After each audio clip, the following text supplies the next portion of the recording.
Hello, everybody. Nice to see so many friendly faces tonight. My name is Samantha with Missing Pacific Northwest Crimes Revisited. I got Kaylia with me again tonight. Yes, hello, everybody.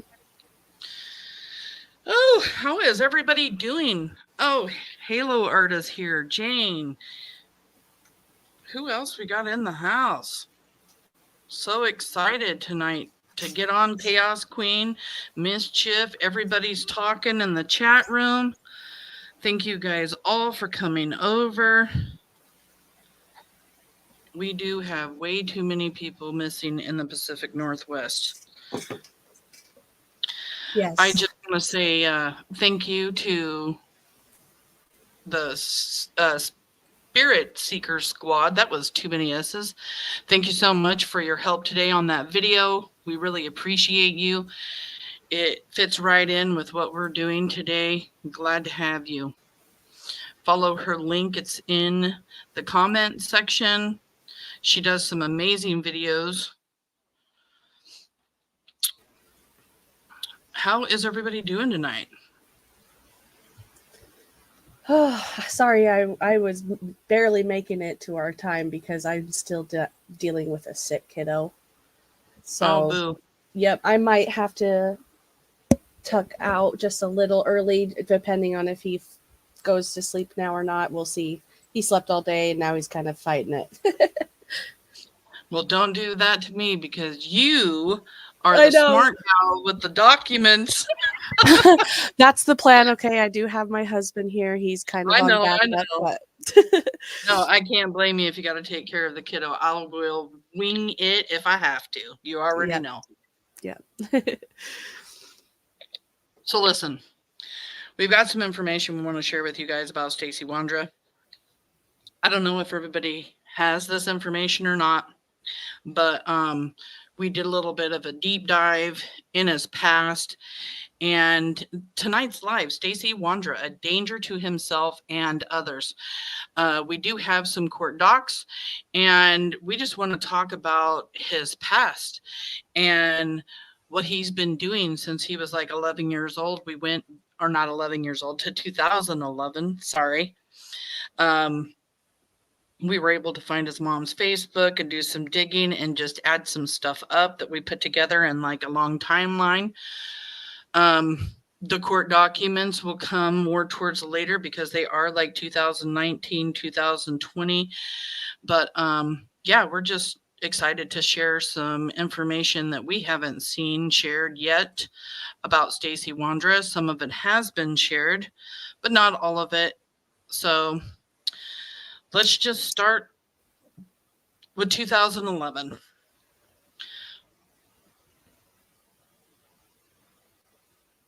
This is a picture of Stacey Wondra. His mom added onto Facebook.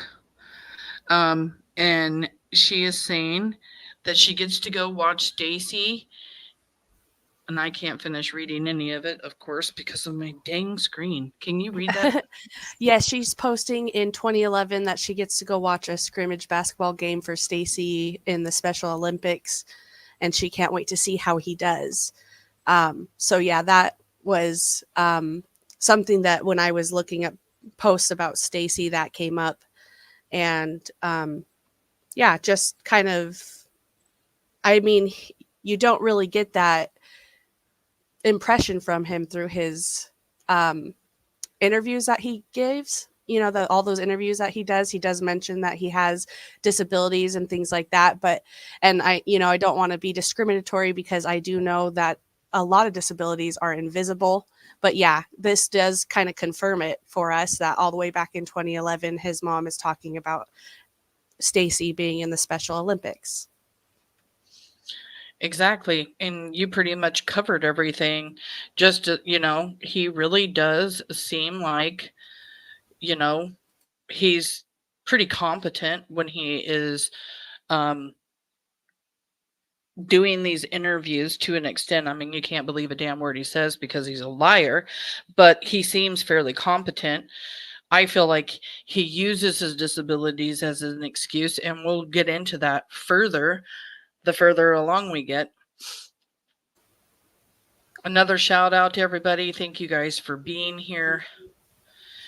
And then from 2011, we're going to go into 2015. And this is where his life takes a strange turn. Kalia, were you ever able to find out how long he was in this center? I'm not 100% certain. I could not find this, the exact dates, except on that one document I sent you that showed, like what happened in that date in 2016. And Okay. it said from the dates that said there were 2014 to 2016. Okay. So this is Stacy's mom again. She's posting on her Facebook. Stacey was in the Montana Developmental Center. His mother posted about giving testimony involving the closure of this center. And she writes, I did it. I got through my testimony without crying.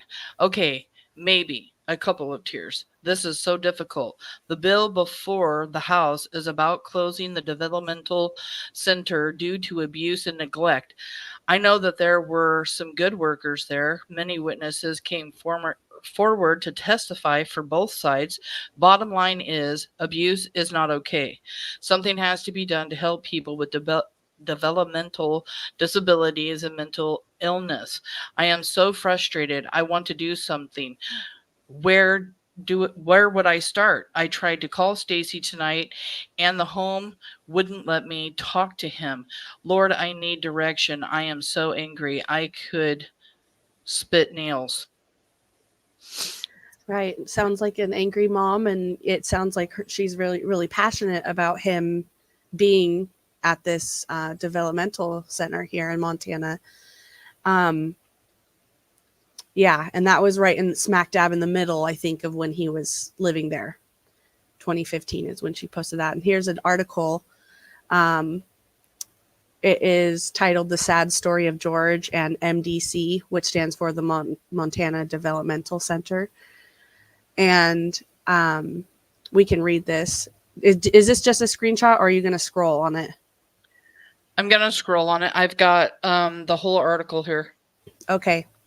I can read this. It says, the Montana Developmental Center in happier times, celebrating completion of the facility's new walking trail, part of MDC's extensive mental and physical treatment option for clients. That's the image that's shown there on the screen. You can scroll down a bit. Legislatures were sold on the closure bill based on 3 premises. All 3 premises have been proven false. George sat in his Missoula jail cell for days, crying uncontrollably. The young man with developmental disabilities, a child in an adult body, has trouble controlling his emotions. When George got upset with his group home staff person because the movie they had just watched made her sad, he hit her with a frying pan. When police arrived, he was out of control, threatening to kill the staff member. He bit a police officer and was taken to jail. Everyone knew he didn't belong there, but there were no options. No group setting would take him. And this is a story about somebody who was in this facility. I just want to make it clear. This isn't about Stacey Wondra, but it starts getting into some details about what the center is actually for. Yeah. The Montana Developmental Center, MDC, in Boulder provides stabilization, assessment, and treatment for people in crisis like George, but it is slated to be closed and can't take new clients. George's story is one of several tragic true stories told by Montana's MDC Transition Committee by private group home providers. They are concerned about what will happen if the state of Montana no longer has a provider of last resort for people with disabilities and mental illnesses. MDC is currently the provider of last resort. Now the legislature has ordered it to be closed under SB 411 passed in the 2015 legislative session. If it closes, where will clients like George go, or like Stacey go? Exactly. Like they're going to close this facility down, and they're just Then really what? concerned about where the people in this community that are staying in this center are going to go. Hmm. It's, you know, calling it a provider of last resort. It really does imply that the people that come here don't have another option. And if they don't really necessarily belong in jail, but they are dangerous and they can't be, or they've been identified with risk factors and they can't be living in the general public. So this is like a middle ground. It continues and says another private provider told the transition committee of a different client in crisis. Montana facilities, public and private, would not take this client. MDC was not allowed to take him. The provider solution? Renting a hotel room for the client and observing the client from a distance, hoping nothing would go wrong, that the client would not hurt himself or others. MDC is a state facility for people with serious developmental disabilities plus mental illness or behavioral problems that cause them to be a danger to themselves or others. It currently serves more than 50 clients. Yeah. Uh, A danger to themselves and a danger to other people. These people are about to get let go from this facility when this goes through. And that's why Stacy's mom is going over and testifying in court about the closure. Seems like there may have been some kind of like abuse or neglect going on from the other paperwork that we have that will be at the end of this. But it's just devastating to see that this is the last place that some of these people, could use as a place to put these, you know, I don't want to say mental, but it's tricky. I know it's tricky because at the end of the day, like, you know, I agree with what Jane is saying here. He wouldn't get into Harvard, but he doesn't seem so developmentally delayed that he can't function. I agree, but you know, we are going off of what we see. What we know now is he was identified young. I mean, his mom is saying that this is where he should be. yeah, Um, in 2015, he was only 23 years old. yeah. And so that So means, 4 years prior to that, he was in the Special Olympics. So that only puts him at what, like 18, 19 years old. So he's some definitely showing some kind of, which we'll get into his mental health a little bit more, but we right. understand what you're saying.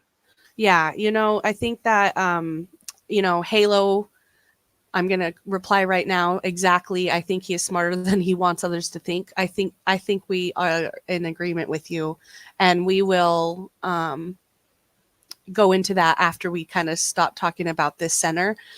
I just came across this and thought this was pretty big deal because he was obviously identified as having dangerous behavior or risk factors for being dangerous to himself or others. And look, now he's a suspect in a missing child's abduction slash what? Question mark, question Right. mark. So it just is like, wow, there were writing all over the walls that this person may end up doing something like this. And this was just the beginning of his young adult life. And then it closed down. And from there, he was released after it closed.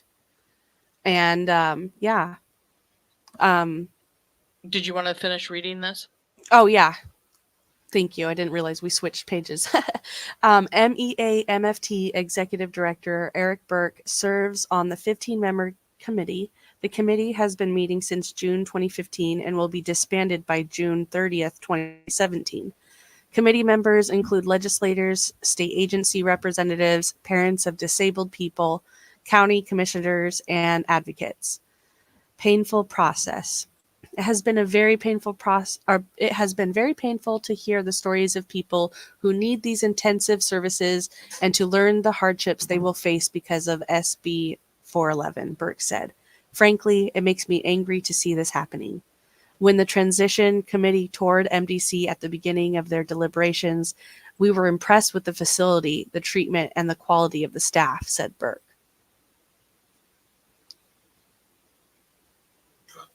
Halo writes here he definitely uses it and learned to at a young age. He saw he could get away with stuff. I totally agree. Yeah. Yeah, absolutely. 100%. We agree with you. I mean, MDC. as Oh, far as we're concerned, Brandy could actually take this information and sue the state of Montana for ever releasing him out into the wide open. yeah, I right. mean, he Over and was over. yes, he was a danger to himself and to other people, and that is quite obvious. Hmm. MDC is a community. It's too bad legislators didn't go to MDC before they voted to close this facility. If they had, they would have taken an informed vote. Instead, they based their votes on bad information and scare tactics. Shameful. MEA, MFT, and other advocates worked tirelessly in the 2015 session to convince legislators not to close MDC. The closure bill, sponsored by Senator Mary Cafaro, was pushed through the House by Rep. Art Wittich, passed despite a massive effort by people opposed to the closure. What happens to our children? Parents and guardians of MDC patients continue to speak out against the closure. Carol Daly, a member of the transition committee and parent of a child at MDC, said, "What happens when our children fail in private group homes? Is there any choice other than prison? Or will they be shipped out of state? Montana needs a facility of last resort, and we will lose that if MDC closes." Yeah, it just says right there what will happen when they fail in a group home. Will they go to prison? It continues, sold on false premises. According to Jefferson County Commissioner and Transition Committee member Bob Mullen, legislators were sold on the closure bill based on 3 premises. It is less expensive, excuse me. It's less expensive to provide services in the private sector. It is difficult to get good staff in Boulder, and there are pervasive abuse at MDC. All 3 premises have been proven false. The committee has concluded that moving MDC patients to a private group homes will cost the state more than keeping MDC open. It learned that Montana private group homes have over 100 staff vacancies due to inadequate wages and salaries. The committee also heard testimony that claims of abuse at MDC are severely overblown. While every claim of abuse should be investigated, throwing a teddy bear is one example of incidents that included in Disability Rights Montana's information used to justify the closing of MDC. And here's where I found it just got real. Abuse. Oh, sorry. Go ahead. Okay, abuse incidents in private group homes occur to the same extent as MDC as in the case of George, but they are held to a different standard of scrutiny. They are investigated by the group homes themselves.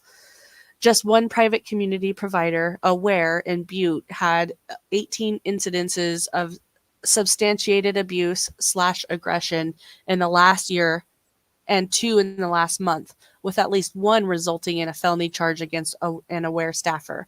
Regardless of the outcome of SB 411, MEA, MFT, and parents and guardians of MDC clients will continue working together to make sure MDC clients are cared for and safe no matter where they are placed. "We're in this for the long haul," said Burke. "This is wrong, and we will continue to fight for appropriate services for these clients." As for George, when his story came to the attention of the state, he was released from jail. He is in a Missoula apartment with 24/7 staff supervision from the private provider. So, oh yeah, here we go. That's much better than jail, but is he receiving appropriate treatment in the least restrictive environment, or is he isolated with few services and little hope for improvement? Contrast that with MDC, which has highly trained professionals, quality physical and mental therapy, recreation opportunities, a chance to learn skills in a safe and secure environment, and a long history of success with people like George. Sadly, George's story shows that Montana's most vulnerable patients are already suffering as Montana goes down the path of privatizing all of its services for people with developmental disabilities. And this is just one story about one person who, I mean, and the update on George is just absolutely mind-blowing to see what happens to him after he is put into an apartment. And even though he's watched for 24/7, go ahead and read Yeah. the update, hon. Update, February 2016. Since MEA MFT first published this story in MEA and MFT Today, winter 2016, George was returned to the group home.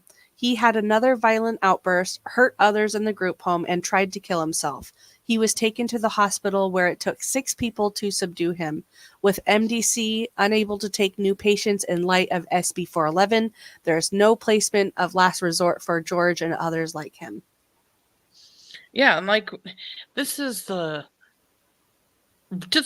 just one person that stayed in this facility. He ends up getting violent, has an outburst, he's hurting people around him, and he tried to kill himself. Very unstable person, just like Stacey Wondra, out there running around free and hurting people, a danger to himself and others. Yeah, it was absolutely mind-blowing to see the information on this Montana Developmental Center that Stacey Wondra stayed in. And I mean, and it just says so much because Stacey Wondra just recently went on Dr. John, I believe, his panel, and he talked to Stacey Wondra, and Stacey Wondra talked about all of his illnesses. And thanks to Spirit Seeker Squad, I was able to get a video from her. She's allowing us to share here, so we really appreciate you. And this is just him stating all of his mental health disabilities. I was diagnosed at a young age. I was tested 4 different times neuropsychologically for mental disabilities. They call it neurocognitive disorder now. Okay. But I was diagnosed at a younger age with fetal alcohol syndrome, Asperger's, or autism is what it was called at the time.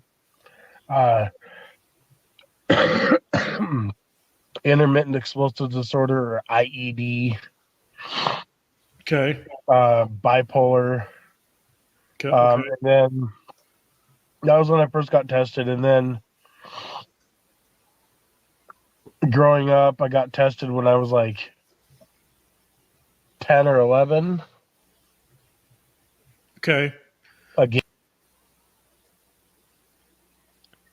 So yeah, it's just really, I don't know, it's just really telling.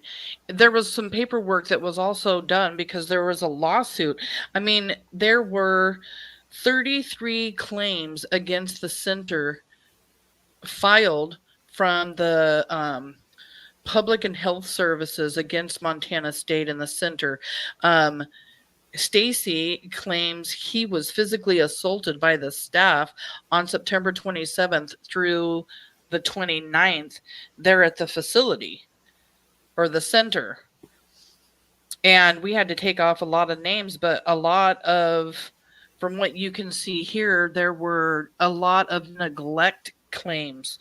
Stacey was the only one, I believe, that claimed physical assault, which we also found some paperwork, and right around the same time in 2016 about this physical assault that we believe was probably or allegedly could be against either a staff member at this facility or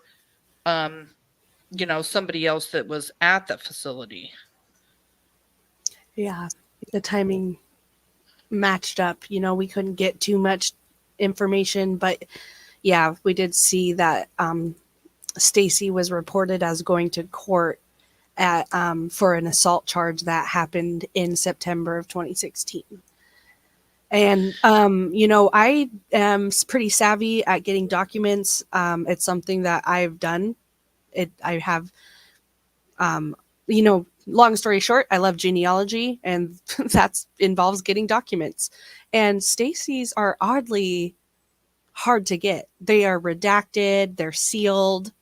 And so I couldn't find some of the information, or I was being denied some of the requests saying that, nope, I can't give you this. And I was just like, that's interesting, because I mean, it could be, I know that he did live in Montana. Maybe the state laws are different there than other states. But yeah, even the ones that I could find online that were publicly available, they were being redacted. And the people that he was being charged along, his co-defendants, their charges weren't redacted. So I found that very interesting. And didn't you say something about like his childhood, his youth records have also all been Yes. sealed? When I was looking into his court records and these charges that we'll go over a little bit more here in a bit, I was seeing that the court was requesting the court to unseal these youth records and see what happened. And they were saying that, like, we can't make a good judgment without seeing his record, and they're sealed. So they were petitioning the court to unseal his record so they could basically decide for themselves how to proceed with whatever the situation was at that time. I can't remember at the top of my head, but it happened, and they agreed. They unsealed his records for them to be able to make that determination. But it really does feel like Stacey was slipping through the cracks, like people have mentioned. He was using, in my opinion, his disabilities and capitalizing on them when it benefited him to try to get out of situations. So I absolutely agree too.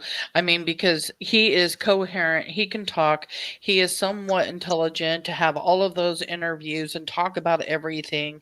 I mean, he's caught lying multiple times, even in court documents that we'll show later. I mean, like, you can tell he just uses, his disabilities and his mental health and everything, as an excuse. It's just an excuse. I mean, I do believe that he does have some issues, but I believe he has it together enough to believe, or to see what's right and what's wrong is the thing. And he knows what he's doing when he's out here doing all of this. This is some information about that assault in 2016. Let's address some questions in the comment section. It's blowing up over here. We've never seen it blow up over here. At least I haven't, like this. It's really interesting. I want to look at some comments. Oh my gosh, everybody's just blowing up. Thank you guys all for being here. We really appreciate it. Yes, it is nice. Right. It's awesome. We our lives, normally the comments don't roll in so quick, so we're getting used to being able to keep up with you guys. Thank you. Spirit Seeker, I am so excited that you girls dug so deep. Oh, sorry, doll. Dug so deep and found this stuff. Stacey shared his view of his childhood, and it's gonna be interesting to match it up. Yeah, that's exactly what I thought when Kaylia started finding out a bunch of information, and from there, the digging, it just got more intense. I mean, because some of these things that he was saying on Dr. John that he has is, wow. I mean, what is that? The explosive disorder. Let's see. We got bipolar disorder, which can make you manic and make you, go all over. He's saying autism, and then what is it? Intermittent explosive disorder. I'd never heard of that one before. Yeah, I mean, it's a mental health condition marked by frequent impulsive anger outbursts or aggression. So you're talking about a very angry person here, like explosive anger, pretty much. And then we all know that the fetal alcohol syndrome, it can affect your neurological system. Yeah, right. That has exactly, that has a lot of implications. So yeah, And again, like, I mean, I was not doubting him necessarily, but I agree with some of our other commenters that he presented himself a lot differently, and I don't want to discredit from that. But yeah, seeing this, I was surprised to have it like smack confirmed to my face. Like, oh yeah, okay, he really did grow up and live in that developmental center and stuff. And again, I think he slipped through the cracks in many ways. Yeah, it says that central nervous system, minor facial features, growth problems, learning disabilities, memory, attention span, communication, vision or hearing, all of those things can be affected by the fetal syndrome, which I found very interesting because I've never really looked into that before. So this explosive disorder, though, is what got me. I was just wowed by it. Hello, Purple Phoenix, Buckeye Mama. We got so many people here. Chaos Queen Pam is here. Again, I'm just looking through the comments a little bit. Everybody's saying hi to everybody. Thank you guys all for being so nice to one another. Crime Sleuthen is here. Yeah, I mean, I am agreeing with everything I'm seeing that everybody is saying. I mean, I just find it so crazy that he is pretty much just, left on his own. Yeah, once it closed down. And I mean, I don't know his family situation or anything, but his mom didn't, like, she moved out of the state. It seemed in my research, someone mentioned that he doesn't have a relationship with his sisters, or, he didn't have a good relationship with his adoptive mom. He put her through hell and things like that. So it just, it seemed like you said, he just was left to just figure it out. And let's see. There's so many comments coming in. Crime Sleuthen says something about hot mess. You forgot a diagnosis. Yeah, probably not going to be able to find it. There's just so much explosive. What is it? Fluent syndrome and diarrhea of the mouth. Oh my God. Yes. I thought you were being serious. Yeah, he is trying to use his diagnosis as an excuse, and I think we have proof of that here. We'll show it in a minute. Think of how alcohol affects an adult, then imagine on a developing fetus. Totally agree. That's a really good point. It's hard to think about. I'm just too empathetic. It hurts my heart. You are too empathetic sometimes, girlfriend. I know. That's why we fit, though. You can be empathetic. I'll be hater. There Or you the drama, go. whatever you want to do. Level-headed's here. Thank you for being here. Thank you for watching. So this is the information that we got from 2016. There's an assault charge here. And it really just says something about an assault charge. It doesn't go into any specifics. And like we said before, we just think that this has something to do because of the date. Yes, that and this has something to do with what happened, the assault in September of 2016. This article right here, I couldn't screenshot the whole thing on my phone. This article was posted in April of 2017, and it is saying here, this is a list of all the people that went to court in the Belgrade, Montana. He showed up on April 5th for assault on September 29th of the previous year, 2016. So I couldn't find anything more about that, but we wanted to include it at least because it did show up. Well, yeah, it shows up. And I mean, we're saying September 29th of 2015, and it was a $500 fine deferred. And then on September 29th, in the lawsuit, it also says that assault by through September 27th through the 29th, physical assault. So what kind of physical assault was it, was the question that we're, asking ourselves, because it just didn't go into detail. And then, let's see, from here, and if you've noticed, you got a pattern already. 2015, he's staying in the developmental center. He's released, and he's already causing havoc because he's already got assault that's probably there from being in the center. And then in November 30th of 2017, Victoria Pearson and Stacey Wondra appear in Gallatin County Justice Court for burglary on an apartment.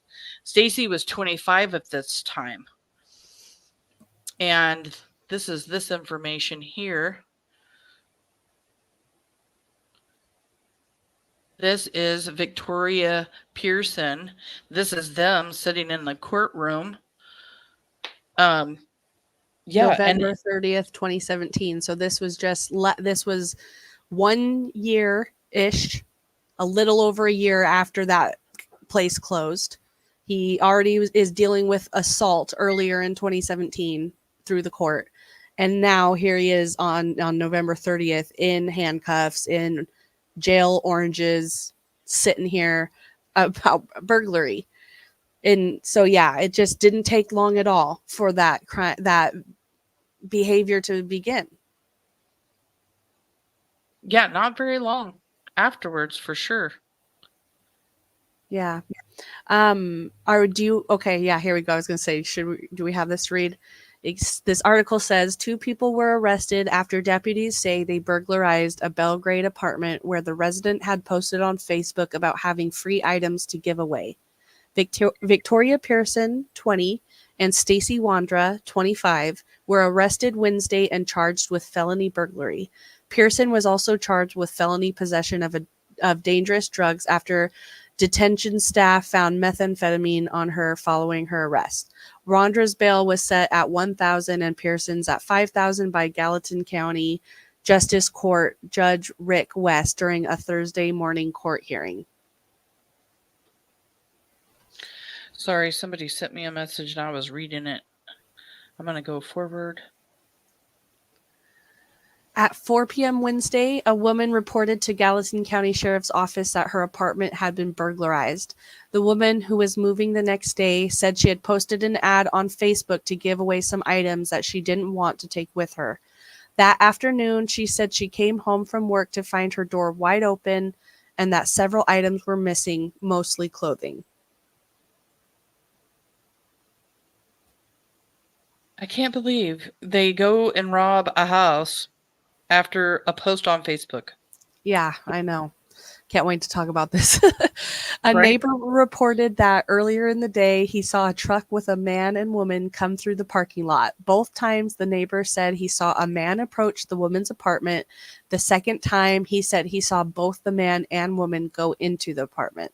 At about 6:15 p.m., the neighbor reported seeing the truck at the town pump off Amsterdam Road in Belgrade. Wondra and Pearson were in the truck at the time.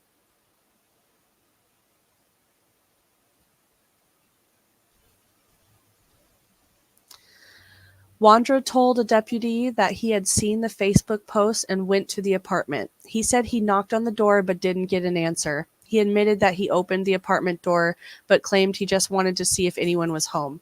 Wondra then said that Pearson went into the apartment and took a laundry basket full of things. The deputy then spoke with Pearson, who initially denied going into the apartment. After the deputy told her what Wondra had said, she admitted that she did go inside and took the laundry basket. Pearson said that she thought it was okay because Wondra had told her the stuff was free. At the time of the interview, she was wearing 2 of the stolen sweaters. I'm sending you something right now, Kaylee, to go with some of the information we're going to be showing. It might go in with what we were talking about, but for our live, that somebody just sent me. Okay. And then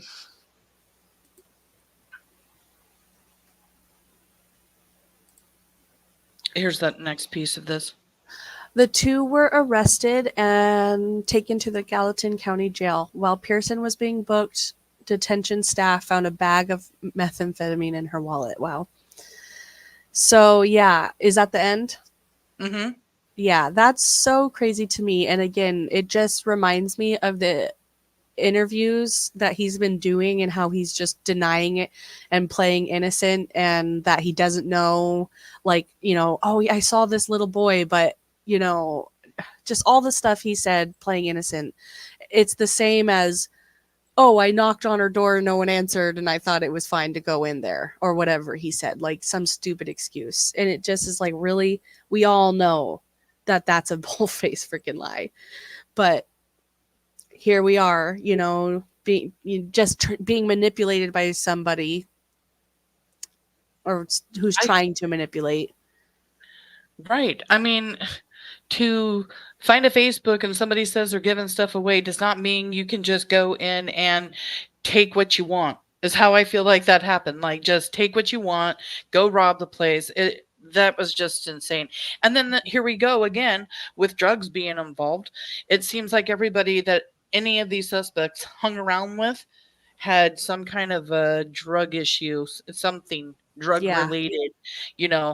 I think it's quite obvious that they're all drug addicts, and that's my opinion. And that's just how I feel about it. I mean, I just really think that he's a drug addict, and Yeah, I know. It's just one of those things, you hang around a bunch of people that sorry, but especially people that have that drug that in their wallet and stuff like that. That's like, that's just not your normal smoke a J or whatever. That's pretty extreme. So yeah, I agree with you.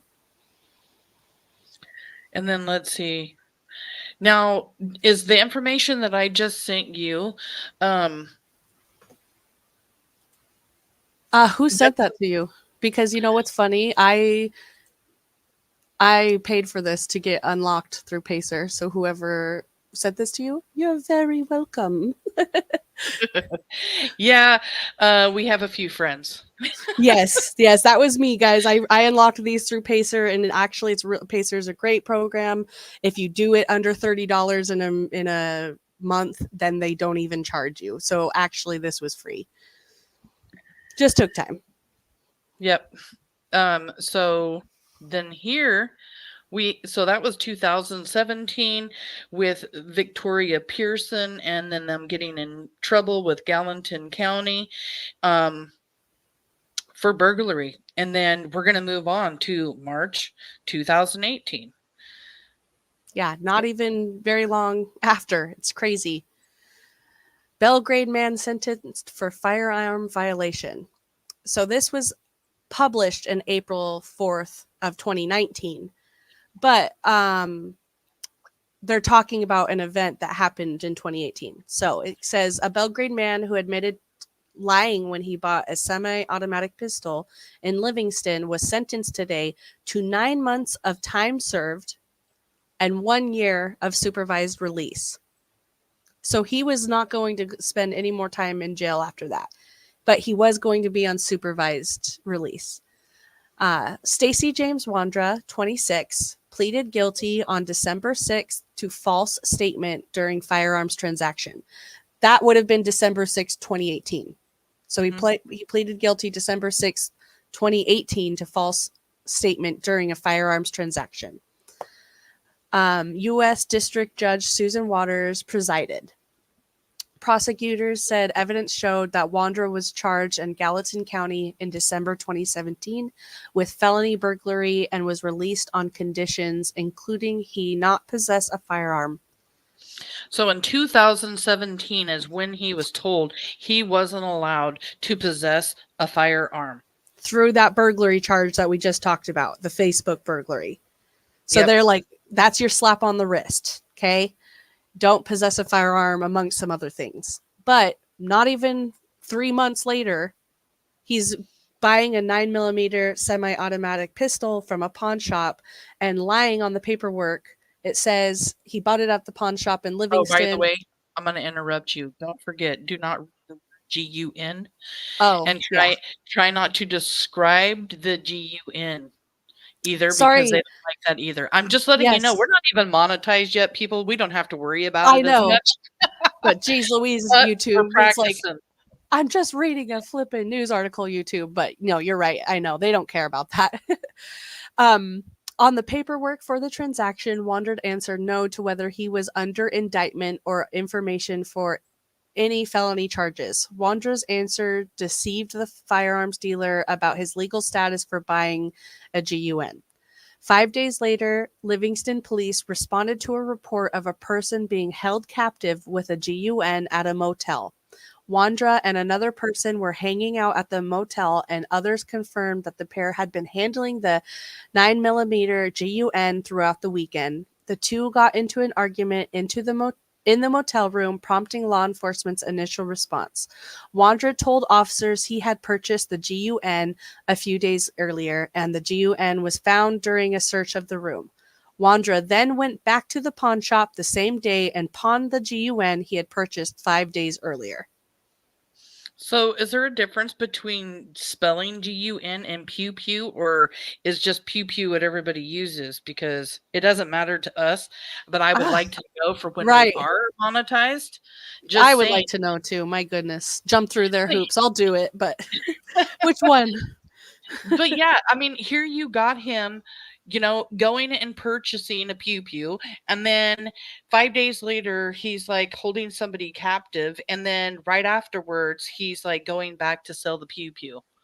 I mean, and he obviously likes pawn shops and stuff, because we already know further down the road, which we will get to later, he's doing the same thing. He's buying the pew pew and selling the pew pew to, pawn shops. Mm-hmm. So, I mean, yeah. And, you hear Brandon talk about the fact that, Stacey was all into pew pews all the time. And I believe I heard him say hunted, but don't quote me on that. But why? This man's released from a facility where they're saying that these people relieved could be a harm to themselves or other people. And he gets released. It closes down. I mean, I guess he's released. It's closed down. And then he's already getting in trouble. There's already drugs being mentioned. He's in and out of jail. I mean, yeah. Wow. Is there more to this too? I'm just curious. I don't know. Oh, looks like it.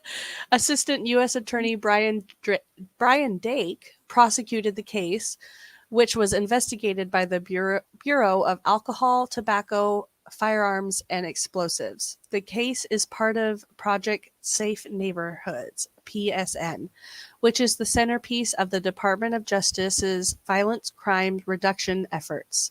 PSN is an evidence-based program proven to be effective at reducing violent crime. Through PSN, a broad spectrum of stakeholders work together to identify the most pressing violent crime problems in the community and develop comprehensive solutions to address them. As part of the strategy, PSN focuses enforcement efforts on the most violent offenders and partners with locally based prevention and reentry programs for lasting reductions in crime. So, yeah, you got these people who actually focus on enforcement efforts on the most violent offenders dealing with this case. I found that very, very strange. People in Halo art, you cracked me up. About laughed while Kaylee was reading that. She was like, I gotta say it, pew pew pew. And then you got Just Dawn, but I mean, you all are cracking me up. I can't even watch the comment section. Y'all are busy. Did you hear me giggle while you were laughing? no, while you were reading? No, I was trying to just. I was focused. Yes, I was like, don't get tongue-tied. Don't get tongue-tied. That's awesome. Thank you guys so much for being here. You guys really make it fun. We're not, this isn't fun to talk about. He is a suspect in a child missing case, a child abduction / murder case. I mean, it's, to see that he's out walking free after this place closes just blows my mind. After I found out this information, like I was saying earlier, I really feel like Brandy could build a case here, in the future against the state of Montana for ever allowing Stacey Wondra to walk free anywhere. Very dangerous person. Mm-hmm. Yeah, and that's the end of this article. Yeah, it just seems like he slipped through the cracks. I just don't understand how he didn't spend more time until until something happened with Michael, and then he goes to jail or prison for some more gun charges for an actual good amount of time. But before that, I just felt like they almost were feeling bad. Like, what do we do with this person who was in the developmental center but isn't necessarily causing these horrible crimes? He's not hurting anybody, but we're seeing this escalation, like somebody else mentioned, Yeah, and I mean, we're talking about a budget motel and he's holding somebody captive. So you have him using a pew pew to hold somebody captive. You have Sarah Wondra holding a pew pew to somebody's head, Tanner's head, who is, their roommate or whatever for a while. These are dangerous people, you guys. These are crazy, dangerous people. They are taking the pew pews and they're holding people captive. They're putting it up to someone's head. Yeah. Normal people. This is not normal. Who does that? But just crazy people. Really. I mean, dangerous, crazy people are the only people that do this kind of stuff. I'm floored. As we're going through all of this information, I'm just floored. I read it all, I put it all together, and as we're talking about it, it's just becoming more and more real that every single year he left this place, he's getting into trouble. And it seems to be escalating and escalating. And isn't this right around the time that he meets Sarah in 2019, 2018, 2019? So you have him holding somebody captive, and then he's meeting Sarah around the same time, and we all know who she is. So now you have two mentally disturbed people hanging out with one another, and I can tell you right now that is not good. They say not to have, like, I know she suffers from bipolar disorder, and so does he. People with bipolar disorder are not supposed to hang out with other people that also have bipolar disorder because they can feed off of each other. One goes into a manic activity and the other one can follow and like drag the other person in on the manic activity. I've experienced this firsthand with my mom and a few of her friends, but it's like Crime Sleuth is saying, mental health care in America is broken. It absolutely is. And people need, better places to seek help and better insurance. Mm-hmm. I agree. So now we're going to move into 2000. Well, is the paperwork that you have that I sent you, does that involve what we just got done talking about with the hotel? Yes, it does. It does briefly mention a little bit about it. It is a little redacted. This is one of the ones I'm talking about, I think, where it has, because there was a co-defendant. It was him and another person that were getting charged. And this just really goes into detail. Like, if you read it, it says he was making a false statement intended to deceive. So I didn't include it because it was a lengthier version of the press release. Okay, gotcha. But those are court documents. We do have those from 2018. We appreciate the share. Yes. And like I said, shout out. I know that those were locked on Pacer, and I was like, I'm doing it. I'm getting them, and I charged my credit card, and then it said it's less than $30.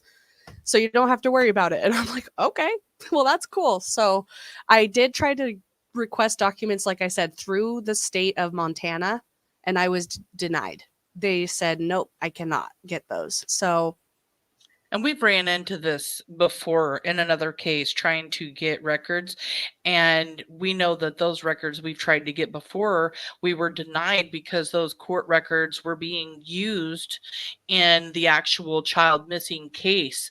So that could very well be the case here where this information is being held to use against Stacey later down the road in the Michael Vaughn case. And that very well could have been why we were denied, or it could Yes. have had something to do with his youth, because we also know that they kind of squashed his youth records and what's the word I'm looking for? Not squashed, but Sealed they them.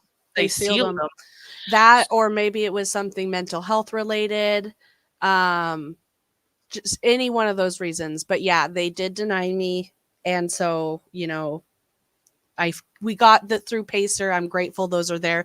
And honestly, the only reason I think those are there is because, like the press conference or press release said, he was being investigated by the U.S. What does it say here? Oh, the Bureau of Alcohol, Tobacco, Firearms, and Explosives. So it was like a federal thing. It wasn't just a state charge. And that's why Pacer was available. Anyway, just that's the back end of things. I love to research. So yeah. I'm getting something else. Whoa, it's a letter.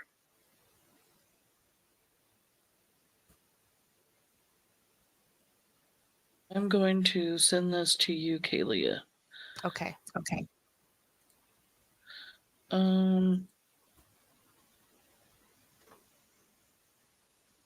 Wow, everybody's helping us. You guys are just frigging amazing. We're going to have to do a whole new live on just stuff we're getting sent. So in 2019 and through 2020, we found some more information. And this was part of the court records that we got.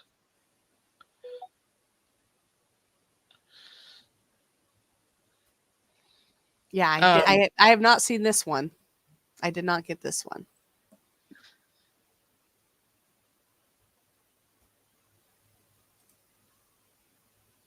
I have to thank this person real quick. Okay, so this in 2019 through 2020. Can you kind of go over what this is too, hun? I marked out a bunch of people's names and stuff out of here. Yeah, I tried to make it as legal as I possibly could since we're going to be sharing court documents. So if you guys see a bunch of stuff marked out, that's what we're doing. Mm-hmm. Thank you for marking that out. This yeah. is through the court in Oregon through Malheur County. I live in Oregon and I don't know how to say that. Malheur. Yeah, Malheur. And by the way, I wanted to mention Malheur County. Malheur. There is a GPS sighting that gosh, who is it? Crime Sleuthing and Spirit Seeker Squad showed on the show that they did over on Crime Sleuthing. Their GPS showed that Stacey Wondra was at the Malheur National Forest after Michael disappeared.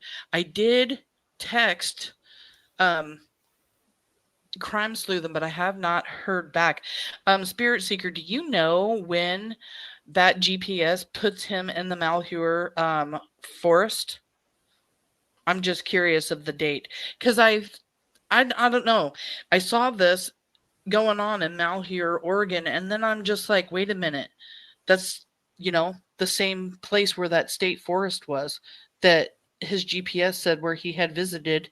So it made it obvious to me that he's familiar and has traveled to this area before. Yeah, I actually didn't. I think you said this was Ontario.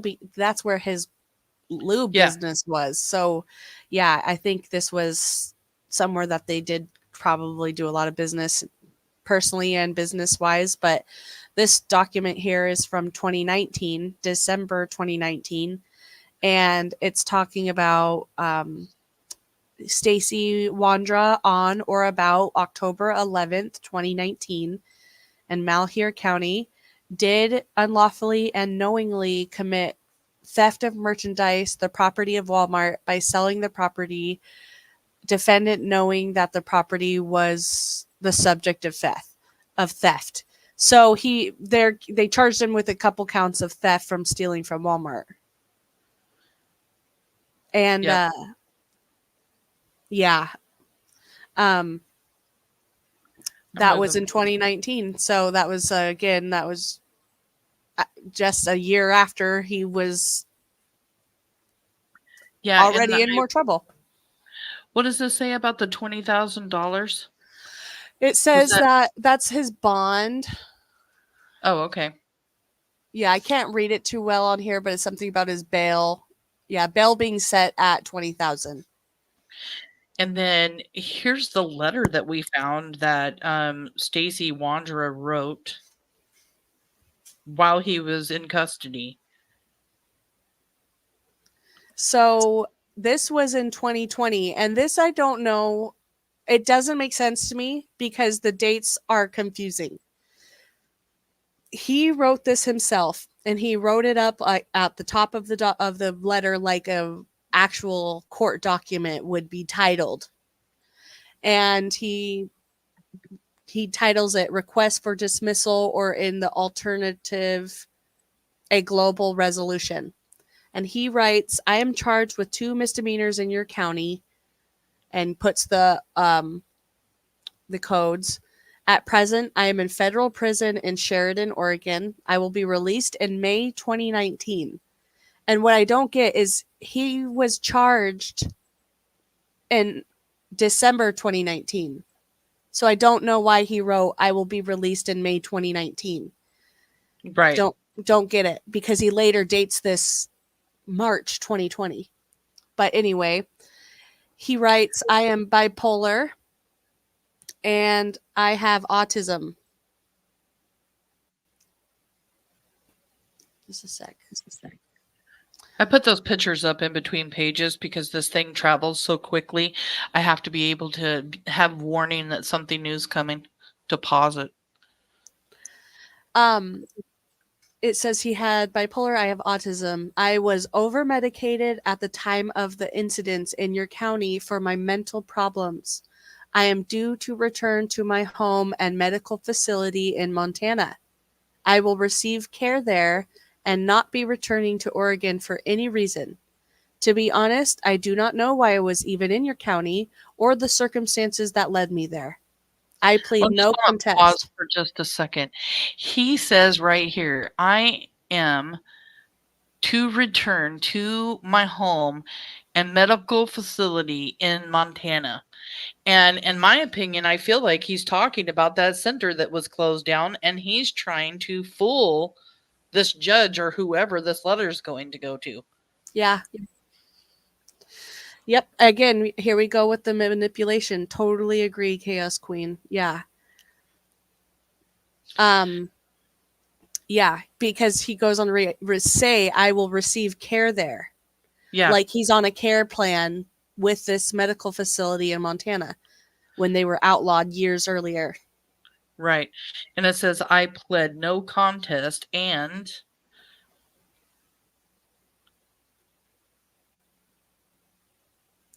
And I ask the court to dismiss the charges against me in the interest of justice.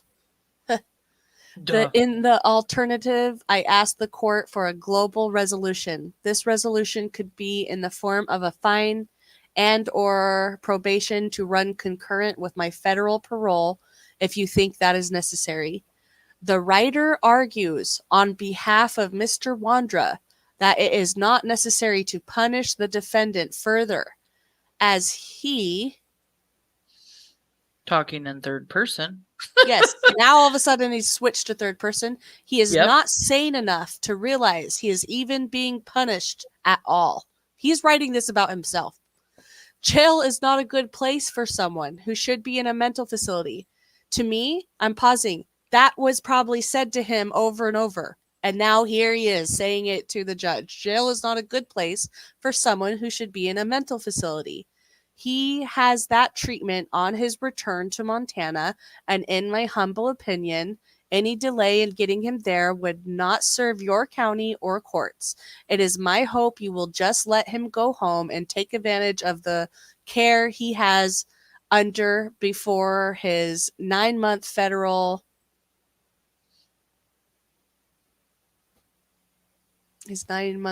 sentence, which will be finished within a few months. Therefore, in the interest of justice and further taxpayer costs to your county, it is respectfully requested you dismiss all charges in the case or as the court sees fit. Stacey James Wondra signed himself, dated March 3rd, 2020. So again, the whole thing is confusing. I don't know if he intentionally was like, oh, I'm going to make myself sound less sane to try to get out of this. So I'm going to mix up my dates. I'm going to switch to third person. I'm going to lie that I have a treatment plan in Montana. And I'm not going to lie. Maybe he was under some kind of, he was under supervised release, but there was no medical facility. There was no more Montana Developmental Center. So, yeah. How can someone with an IQ of 61 write this? Exactly. My thoughts on the whole thing, he's just like it's the best interest of the court. You know what? Throw his ass in prison. Sorry, Stacey. I understand you don't like being in jail and it may not be good for your mental stability, but your ass is going to prison anyway very soon because indictments are coming. Like, that's how I feel. To hear him make up all of these excuses and talk about, it's just sickening to listen to him make up these excuses. I promise if he had an IQ in the 60s, he couldn't write anything even close to that. Exactly, Opal. Kelly, thank you for pointing that out. I saw your arrow, girl. Thank you for being here. Thank you, Swan, for being here. And then Kelly's here too. Everybody, thank you guys so much for welcoming us into the community, and just, you guys have really gave us a warm welcome here recently, and we really appreciate you all. We really do. Mm-hmm. Yeah, you know what Kelly says, in the best interest of the people. I agree. What the heck? He's over here saying it's in the best interest of your taxpayers. Well, what about the public? He went on to, now he is a suspect in a missing child's case. Like, again, I've said it over and over, the writing was on the wall, and it felt like, to me, like almost like the people that were in charge of setting the consequences for this guy were like afraid, they were afraid to, like, if we do this, is this the right thing? Does he belong in jail? Does his mental development disabilities mean that he would be better released? Well, obviously not. If he would be in jail right now, Michael might not be missing. So I don't know. Exactly. And then Chaos Queen says, stop committing crimes, and he won't have to worry about it. Right. Exactly. Right. We were able to kind of do the math. We're not sure if he got into trouble between the time he was let out here in Malheur, Oregon.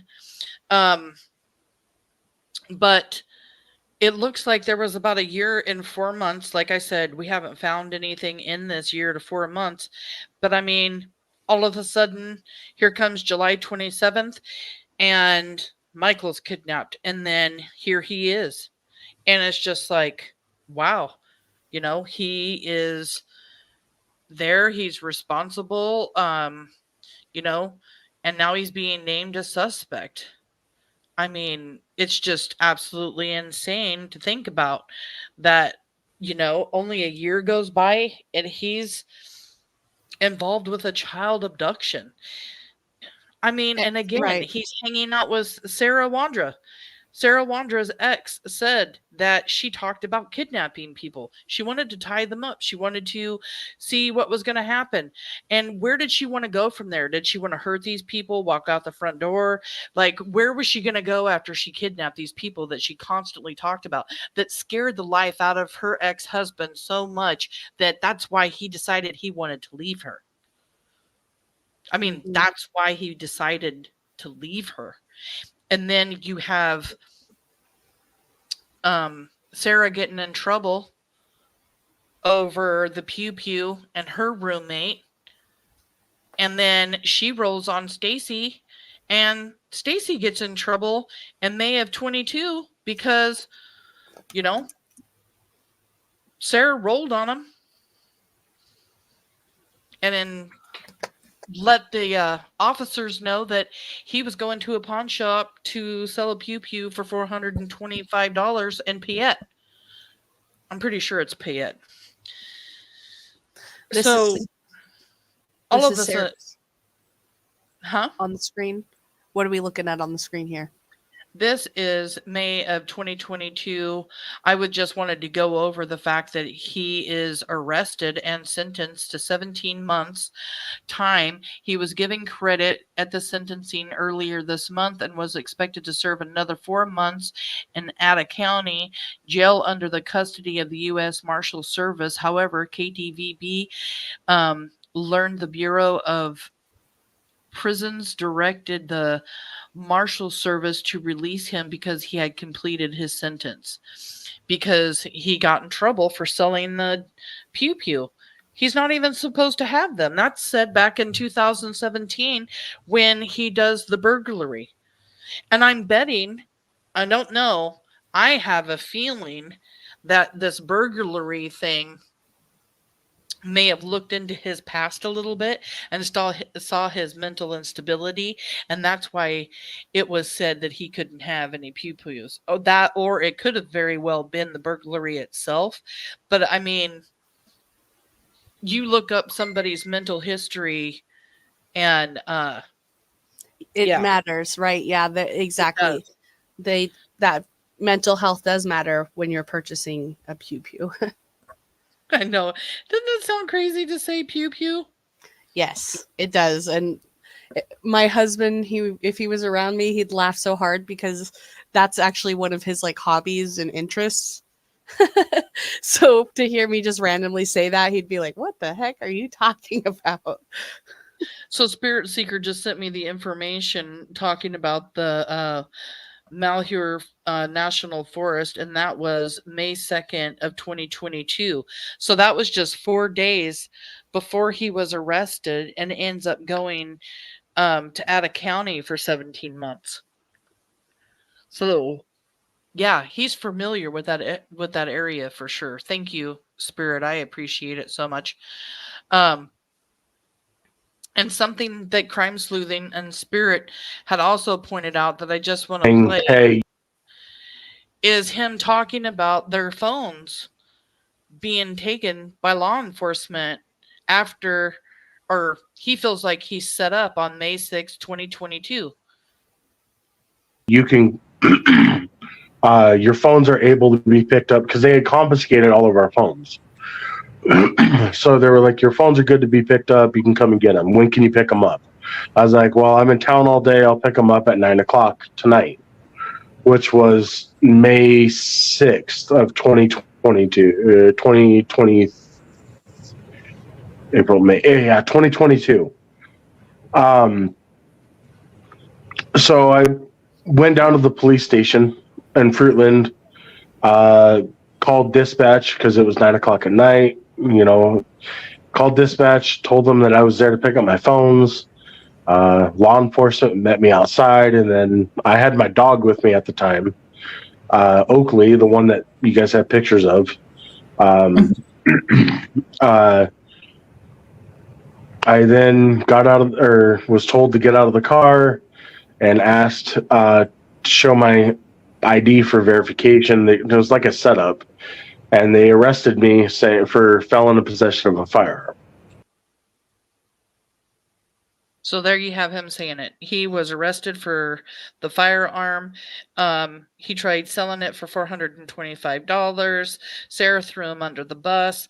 And it talks about these phones. The police officers had their phones prior. So, like, I found this such good information, Spirit Seeker, that you found this, because I hadn't heard it either until you pointed it out. And I talked about it with Kaylia. And it does really make sense. They had their phones in April and May of 2022. They gone through them, obviously. Otherwise, why take their phones, right? Yeah. So what did they find in those phones?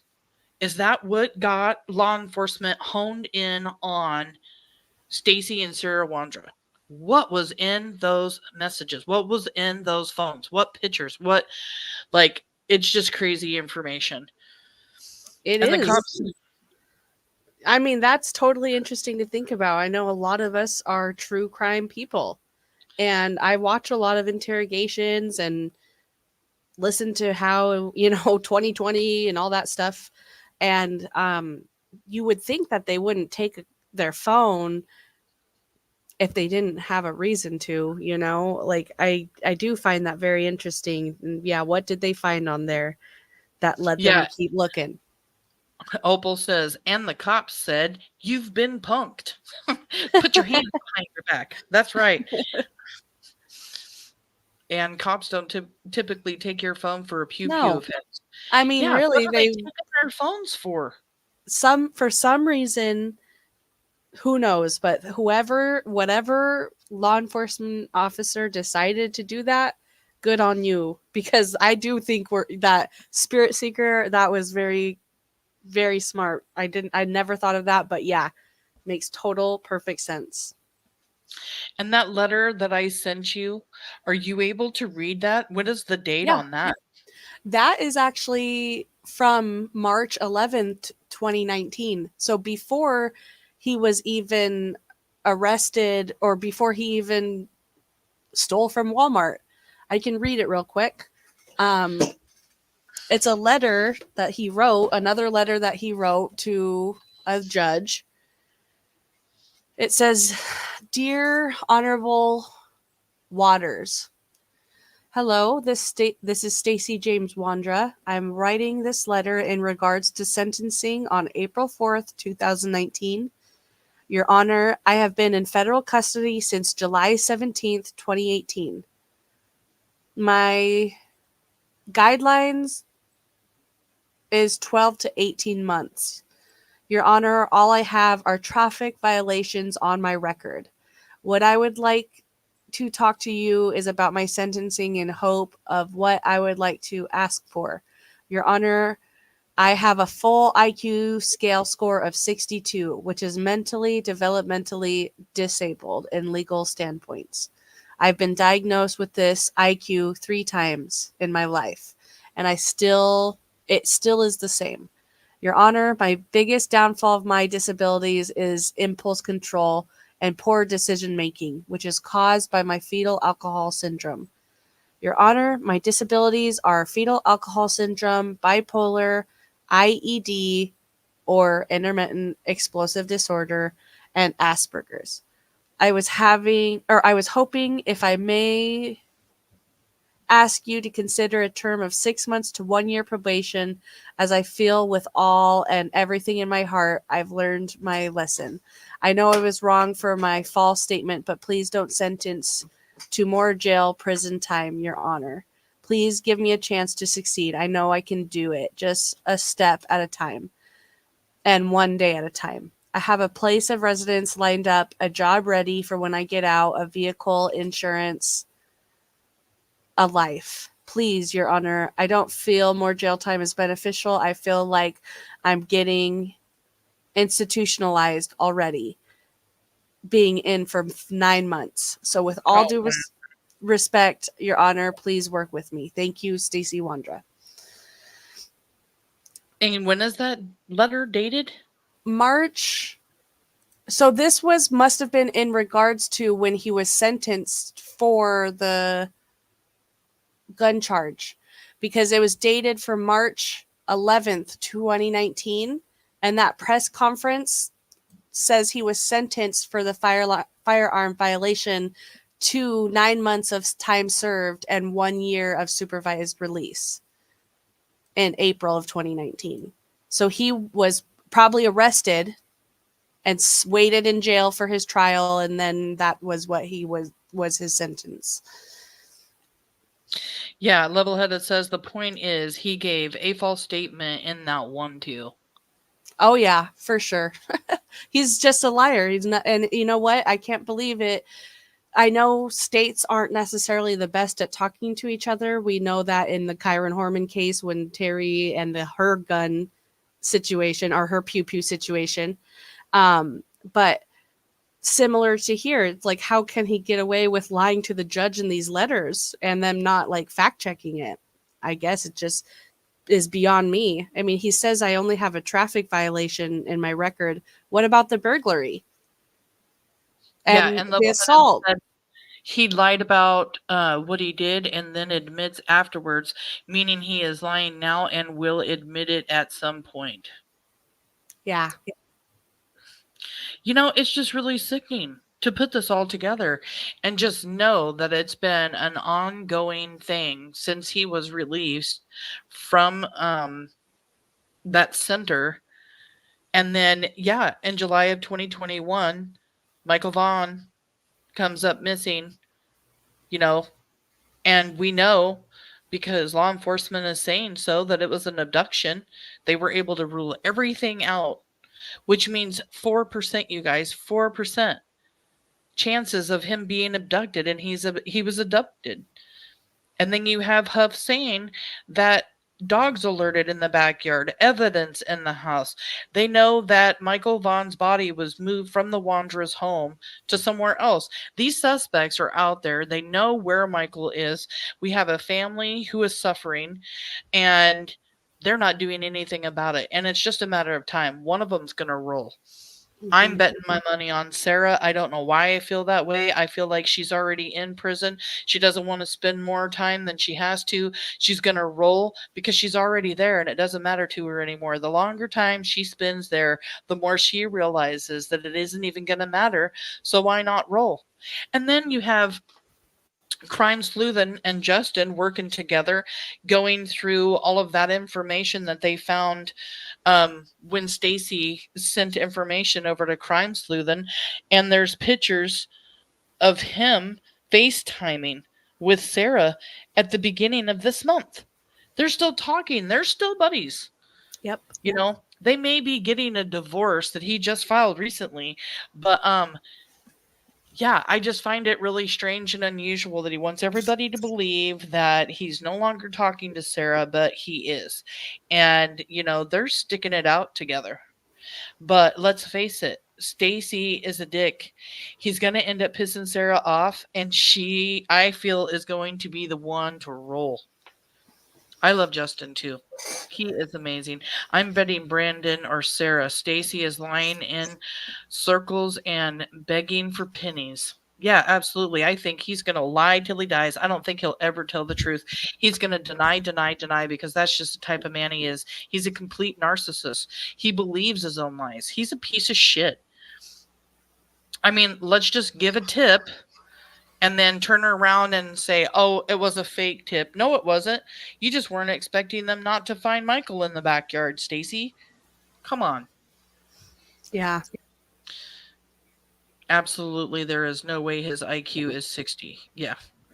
Hey, it just, you know, it makes me nervous. I mean, you hope that somebody that's capable of doing this once won't do it again. But the matter of fact is that until there is an indictment from the grand jury, he is free. And that's just crazy because when you watch this kind of escalation of what we've just kind of gone through, I don't like to think about what could happen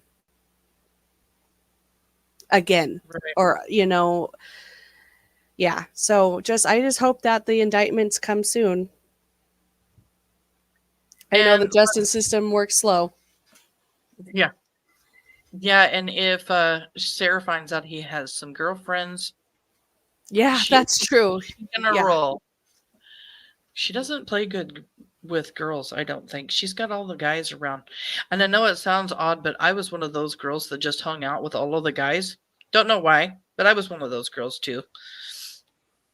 I'm not comparing myself with her though, just to hello everyone. Sorry I didn't tag everyone, but I see you all. Callie Dime, hello level-headed. Of the Light says it cast, let's see. It costs money for a divorce, even if you file on your own. Where would he have gotten the money for court fees? I don't think he has filed for a divorce. Actually, I saw something in the comments earlier, and I believe it was Spirit Seeker that said that she found something that proves that he had.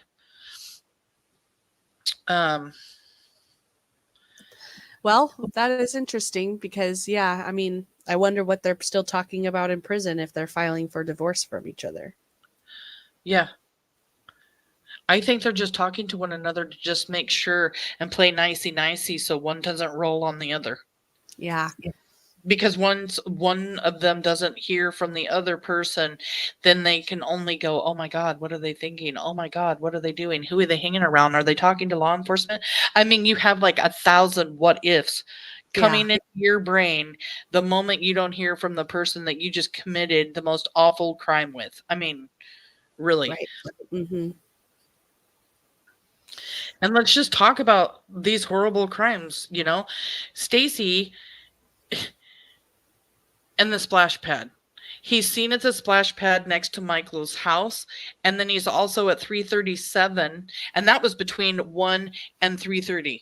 Then he's seen at a different splash pad at 337 in Payette, which is across the street from the Albertsons, where Brandy works, which I find suspicious. Some people aren't very suspicious about that.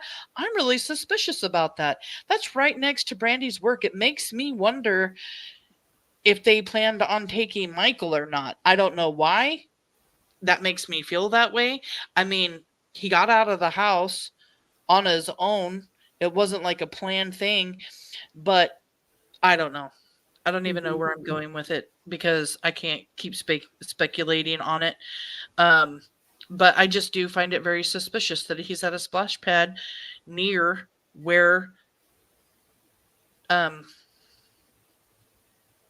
Brandy works. Mm-hmm. Yeah. And let's see. No, I never found documentation of the bull incident, and I'm gonna be honest, I didn't look for that.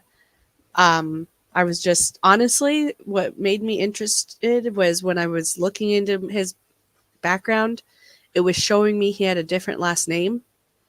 So I was like, what the heck is going on? And why is this legal last name showing different? So I really just started diving deep on the public record aspect of what I could find, not necessarily that. But that would be interesting to see if we could find documentation of the bull incident. Right? Yeah, let's see what he has to say about the splash pad. No, the sun, and I don't know where they're getting 9 o'clock that the sun goes down. It starts getting dark about. It was an odd day. Like it wasn't light out when we got back. It was dark. And what time did you leave to go tow the truck? Can somebody put Brooks's link on here and follow her? She's the first one to do the 3 first interviews with Stacey Wondra, and that's where this one's coming from. About 5:30. But we didn't get back till 9:30 or 10. So that would make sense that it was dark out when we got back, yes.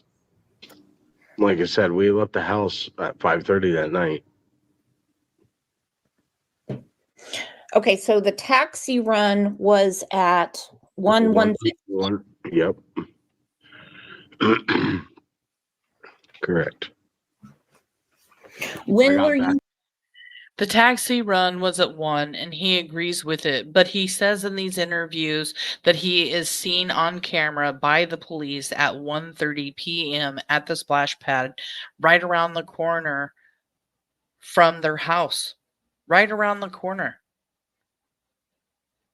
About 4 p.m. On camera at the splash pad. At like 1:10 in the afternoon, correct. Now, there's a lot of talk about the splash pad. Have you ever been to that splash pad?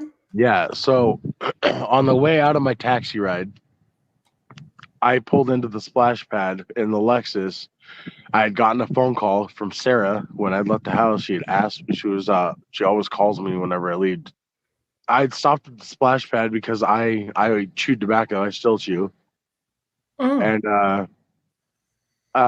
had stopped at the splash pad because my can of chew had fallen on the passenger side of the seat.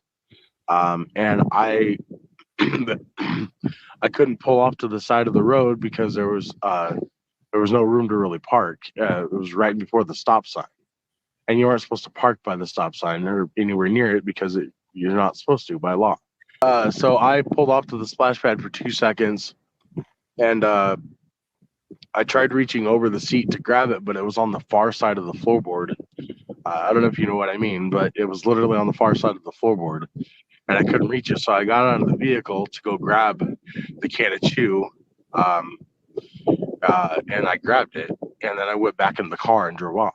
That was literally all that had happened that night, or that time I parked at the splash pad. I didn't even get out to talk to anybody or anything. I literally got out to grab my can of chew that had fallen on the far side of the floorboard.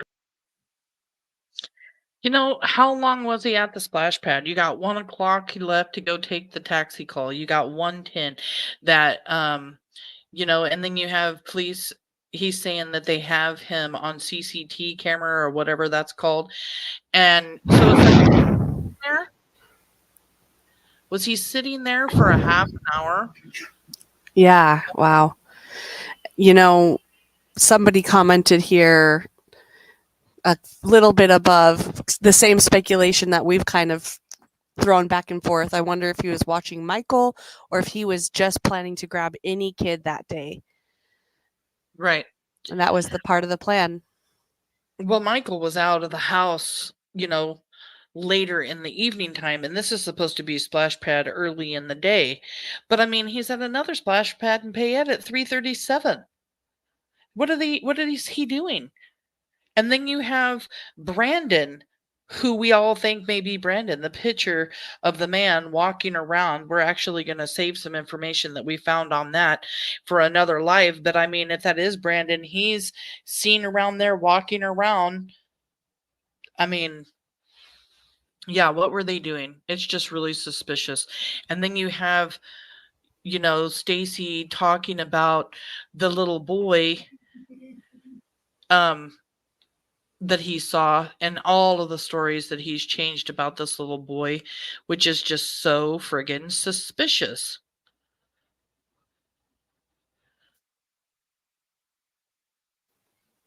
Yeah. Because he's on 8th Avenue in Arizona. He says, because he changes it. The last time he said was between 6:30 and 7. And we now know that detectives have said he came up missing and the time of interest is between 6:40 and 7 o'clock. Yep. On the way out of the That's right there. subdivision, we were in the truck. The truck, I always had to put power steering in the truck because the power steering pump was going out. It had it's called the high pressure gasket ring that connects the power steering hose to the core. Was bad. I didn't fix that until after like a month later. I ended up getting it fixed, but it was called a high pressure seal. There we go, high pressure seal for the power steering. And so the power steering had a huge was spraying all over. Every Okay, we get it, Stacey. He had to go put power steering in. It was between 6:30 and 7 o'clock. He's putting himself in the time that Michael came up missing. And that is suspicious. Mm-hmm. Totally suspicious. And then he mentioned seeing a child while he's there. You did mention seeing a child out by himself, but you didn't know that it was Michael. Not at all. Yeah, I don't even know who he is. I didn't think it was out of the weird. He was just being himself, being a kid. I mean, do you recognize him now? No, not at all. No. That kid did not depict Michael at all. No, the timestamp of when he went missing was it like 6 o'clock or 6:30 at night or 7? We left at 5:30. That's when they timestamped us leaving the neighborhood. Okay, so when you saw the child playing, about what time was it? You talking in reference to the child that was on his own? Yeah. I don't know. He was out there when we had left the house. We never stopped other than to stop on 8th Street in Arizona to go fill up fluid, and that was it. Okay, so you didn't talk to him or anything. Not at all. No. You didn't ask if he was lost or anything like that. No. Do you remember what he was wearing? What colors or anything? Not at all. I know that it was not Michael. I can tell you that. I would have recognized the picture. Well, you've seen it a lot, right? Okay. Every day. Sam, people who were non-members are asking some pretty significant questions. Can you guys please also read not just the members? Well, I wasn't trying to just pick members. I'm just randomly going through the questions as I see them. I do have my members only on.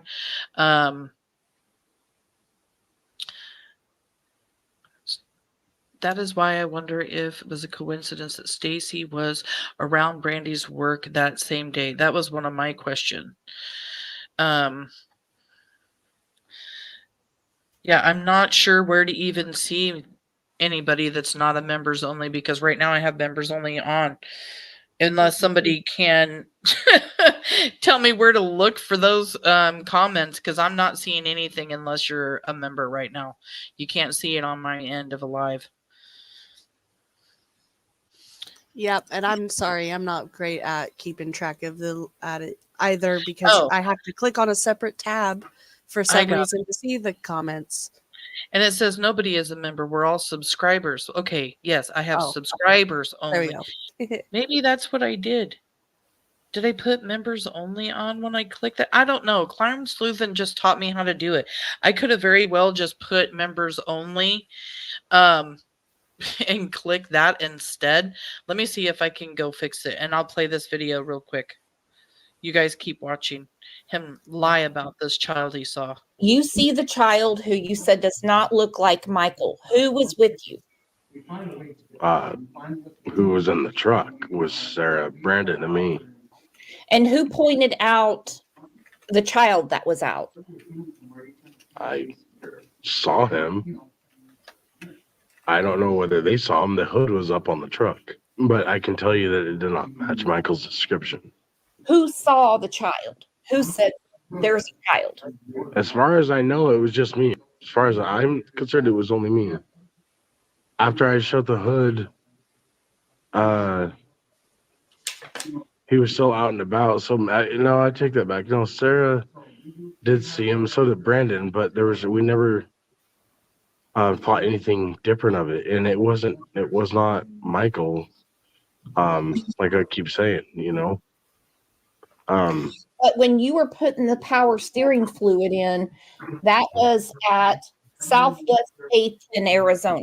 Correct. Did the child approach the truck? Because I mean, you know, you're working at the truck, and some kids get really curious. No, not at all. Was he standing or sitting? Oh, he was playing with his he was playing with something, but it wasn't I'm sorry, I'm trying to recollect as best as I. He says so many different things when he is talking about a child. I mean, I don't want to sit here and keep watching him because I hate looking at his face, but the thing is he talks about seeing a child. He talks about him playing with something, then he changes his mind. This child is standing on a sidewalk. Then the child's in a yard. Now, in one of the last interviews, the child is Hispanic. He couldn't tell if it was a boy or girl, and then said it was a boy. Then he couldn't say what clothes he was wearing, but then it turned into like a bright shirt. I mean, how suspicious that the stories about this kid, and he tells one of the panels that he was only there for 30 seconds. So he sees all this information about a child for 30 seconds and he can't say whether or not they have a tricycle or a scooter. And then Brandon and the next door neighbor, Carson, are saying that a tricycle was found at their house with kids' clothing. It's just everything he says about this child and the way that the story changes and the way he says a neighbor's saw him at a neighbor's house. How did he know that this child was at a neighbor's house if he didn't know who this child was? How did he know that? Maybe this child was just playing in their own front yard or in the sidewalk in front of their house. Mm-hmm. He's pulled over to the side of the road. He is in the same area where Michael come up missing. And after they leave here, they go to Brandon's mom's house. It's just so crazy. So crazy. Yeah. Somebody asked if about a scooter. I am going to be honest. I don't know that answer. I'm not going to feel confident answering that one way or the other. Do you know anything about that, Samantha? No, I know that the scooter's been talked about. I know a tricycle's been talked about and kids' clothing has been talked about, but I don't think anybody has any specifics one way or another. What was found at the house, I think that law enforcement is keeping it close to the vest and with the evidence and stuff that they have. So, Right. Opal wrote, if I asked any of you if you saw a child 2 years ago on a specific date, could you tell me what they looked like? No. Heck no. I couldn't even tell you like exactly what a child looked like that actually played with my own kid at the park a year ago, you know? That is just very suspicious. okay, well, let's go through some comments. I know someone mentioned some comments, so let's just go through some. We have so many, so we're not going to be able to go through them all. Yeah, Spirit Seeker says, nobody is a member. We're all subscribers. Yeah, we're not even monetized yet to have members. Sorry. But yeah, just subscribers, and I have it on subscribers only mode. I was told that's like the safest way to keep trolls out. And we need to do that, especially when we're doing our Chiron Horming case. Subscribers Watch our only. last live if you need to know why. Yeah, Crime Sleuth and also saying subscribers only. And then bad boys, what you gonna do? What you gonna do when they come for you? Members are green and monetized on monetized channels. Yes, and I just handed over some people that I trust, the wrench. I'm not sure about search dogs, just the cadaver dogs. Yeah, cadaver dogs hit in the yard. Several cadaver dogs hit in the yard. And you know what, you guys? I have been looking up some really crazy information about cadaver dogs. I mean, really digging deep and searching. I found something where a man who owned a cadaver dog took him to another country. They're searching for some stuff, some old evidence, and his dog kept hitting on a building. He later finds out that this building was made by dirt where piles of dead men had been prior, and the dirt below these pile of men were used to make the bricks for this building.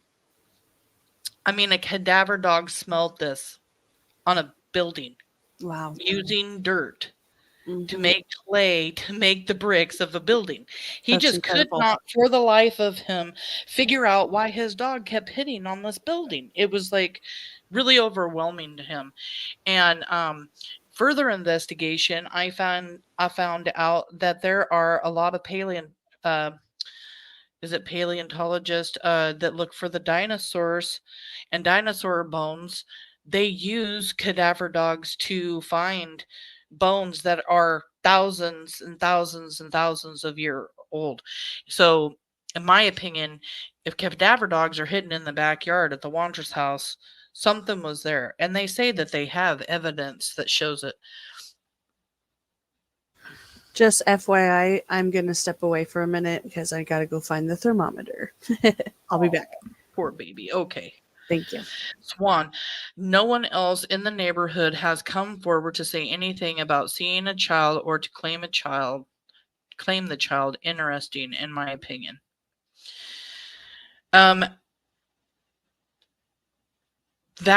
I don't believe is true. There were lots of neighbors after Michael came up missing and he was wandering around on his street, that came forward and talked to law enforcement. Neighbors actually had conversations with Michael.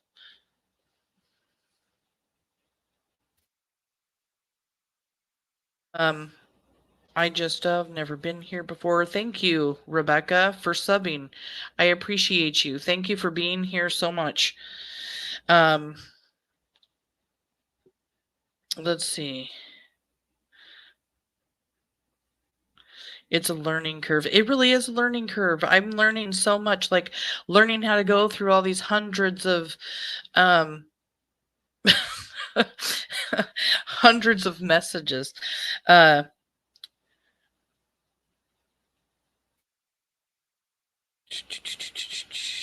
Sorry, I'm getting a lot of comments just talking about the people subbing and not being members because I don't even have members. Hard way, but there's 117 people here tonight and they're not used to chat being this active. Just be patient with them, please. Absolutely. Please be patient because you are correct. I have never had my chat so full like this. I'm going to have to talk to some of you creators and just ask how you guys go through the comments and stuff so quickly. But I'm noticing on you guys' lives, not all creators are out there checking all of the comments. I tried to look and see like the ones that are giving out the most information as far as what we're talking about at the time. He never said on any interview that they saw the alleged child while driving past him. He told me that he was on the phone. Why notice this child twice? Yes, it is really suspicious.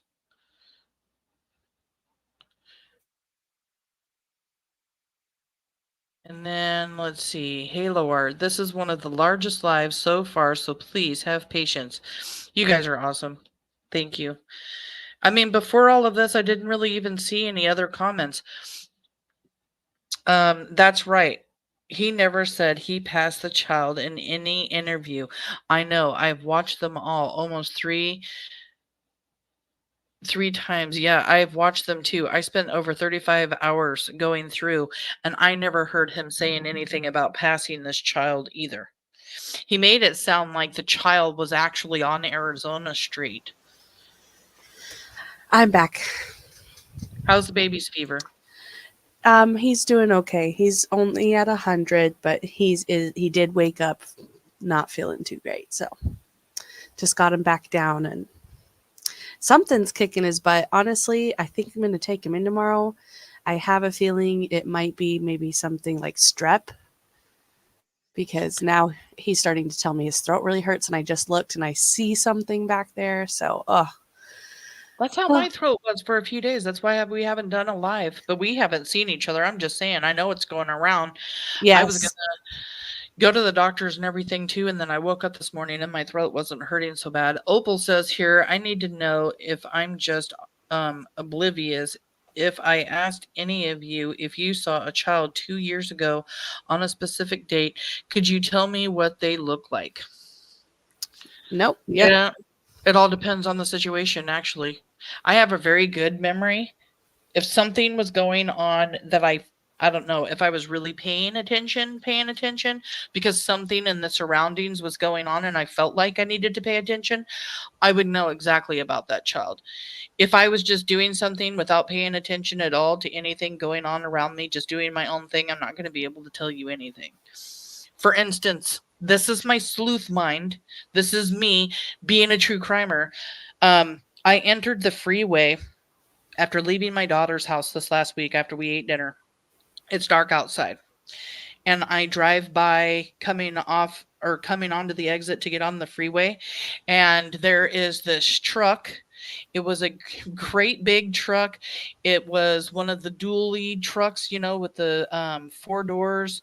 It was green. I know it was a Ford. I know it had like a ladder rack or something on the top. It looked so suspicious to me the way it was pulled over to the side near the bushes and the door was open on the passenger side that I took a really good look at the truck as I passed. And that's what I can still tell you about the truck. And the person that I saw had white tennis shoes on, a pair of jeans, and a white shirt. Like, I saw all of that just passing by. So if I feel like I need to be paying attention to something, I'm going to be able to tell you what it is. Yeah. That is, you know, in certain situations I can remember, but, you know, I don't think that he would, you know, unless that was a significant day for him, why would he just remember that, you know, to him, that was just 30 seconds of pouring fluid in his car. It shouldn't be so memorable, but yeah. And then we've got Kel here. I thought Brandy said Michael didn't have his scooter. Yeah, I'm not sure if he did or not. I got somebody sending me some more information.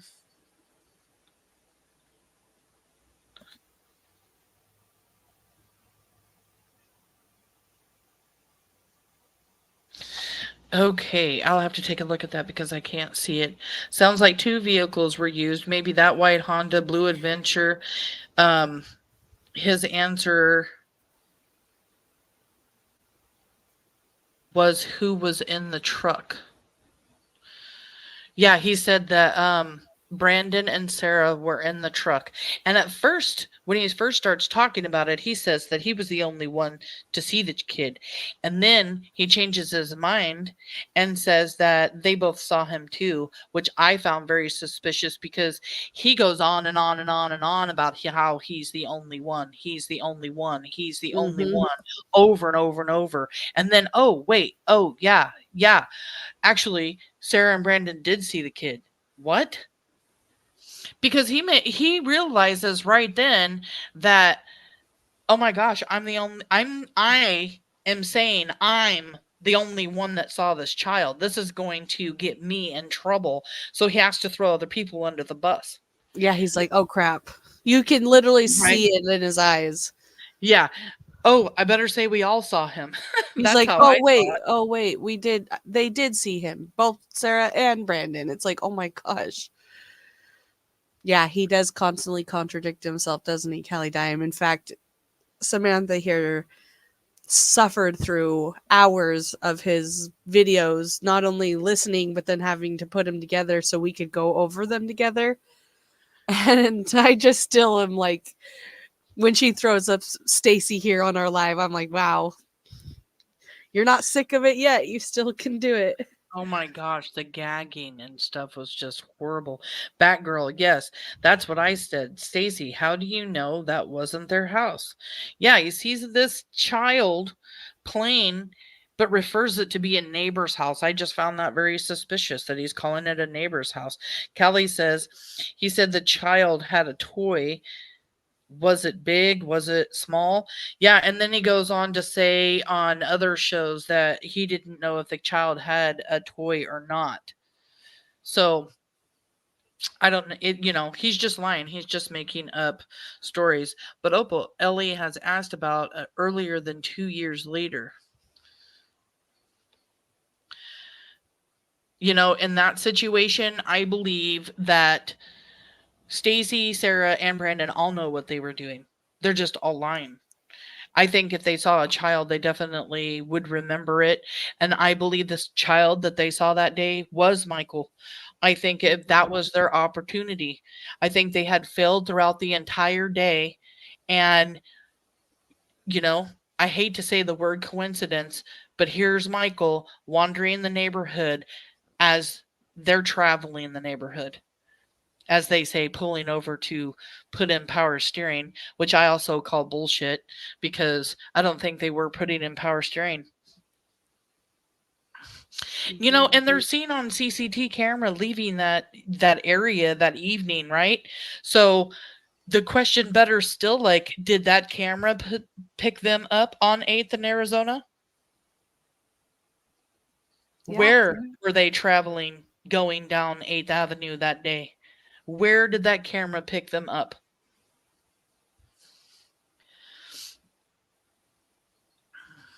Yeah.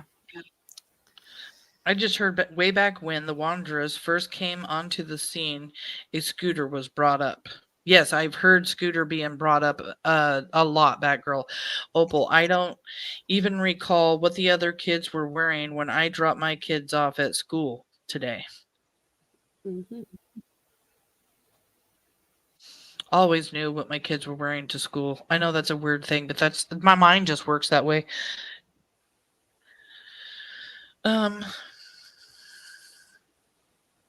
Kel says I couldn't tell you what my kid was wearing yesterday.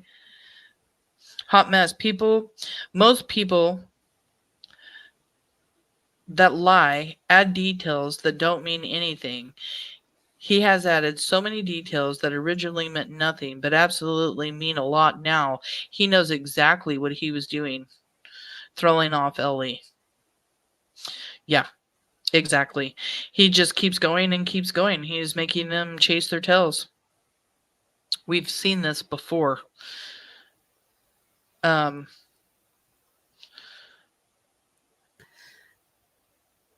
Linda commented here, how does he even know how tall a 5, 6, 7, 8, 9-year-old kid is? I totally thought that the moment he even said that, because it didn't seem like he regularly had children in his life.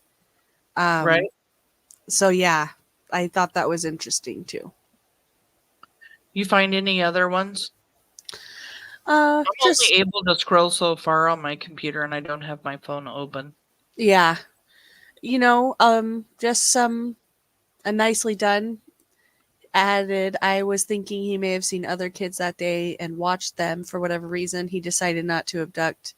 Maybe there were people around or a child not alone. Yeah, because I know that it was a really hot day, and splash pads are, if you don't have a pool or something to cool off in, that's a great option for you. So there probably were at least one other adult around. But yeah, Samantha and I both find it strange that they were at the splash pad that day multiple times. Well, yeah. I mean, the splash pad thing, and then you have Sarah and Brandon driving around the mall, which I find suspicious, because driving around the mall, I mean, I just really feel like they were out there hunting for a child that day. It's kind of where it all points to me. Spirit speakers. Getting tongue tied again. Spirit Seeker Squad. There we go. Stacey claims he was caught on camera and Ellie showed him there on 8th in Arizona, but he lies. So we don't even know if it's true. That's a very, very valid point. Oh, thank you, Spirit Seeker. I see that. I had to like zoom way in on the picture, so I couldn't really read everything. But yeah, Spirit Seeker just said that she sent me 4 pics that are screenshots of the divorce filed on 11/9/23. Just a FYI. Thank you very much for doing that. We've had a lot of people sending us information tonight. We just looked at the court documents, and we wanted to really talk about this center, this facility where he stayed, that is just crazy. And she obviously found some documents. Yeah, obviously Stacey has had behavior that put him, or where other people identified him as being risky to himself or others from an early age. I mean, not like early as in 2 years old, but he was sent there as a young adult, I believe as early as 2014. And he stayed there for a couple years. And, yeah, if you're just joining us at the end, replay to the beginning and listen to us as we talk about the article about what this place is. They called it the last resort. It was a place that, to me, that speaks volumes. And again, it just surprises me that he committed crime after crime after being released from this place and got slap on the wrist after slap on the wrist. And now here we are today. He's identified as a suspect in Michael's case. Yeah, and the other thing about him that I also find really suspicious is just not being able to say Michael's name. He says Michael's name one time. One time that I saw in all those 35 hours that I watched of videos and putting clips and stuff together, one time says Michael's name. That's it. That's You all. know, Right. and Distancing himself. yeah. Let's throw up the banner here with the information to call the tip line. Michael Monkey Vaughn came up missing July 27th of 2021. He was abducted in his neighborhood. If you have any information, please call the tip line.